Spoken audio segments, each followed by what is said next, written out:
As today we are saying past cinema sanctions. Now I'm talking to a journalist, a Zimbabwean who's affected by sanctions. You can tell us what it means, these sanctions, what they mean to you to be under sanctions. Yeah, there are 6 of us who were put on sanctions in 2002. Myself, Reuben, Barwe, Sly, Mabasa Sasa, Reuben,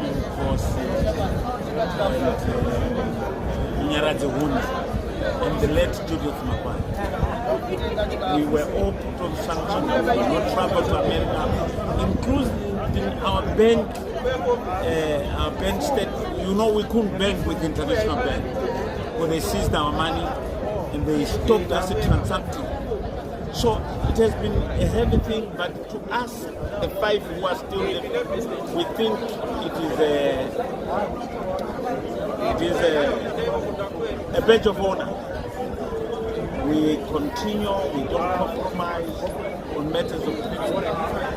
For example, myself, I'm still in the media. I was refused actually this year to travel with the President of the United States, and the President alone went alone. The other years, I could be refused, then there would be not the bar sent to the United Nations Secretary General and I would follow. But this year, they declined me a visa. And I can't transact with any relative unless if I change my name or use somebody else. So this has been the issue. And we are affected, but we continue soldiering.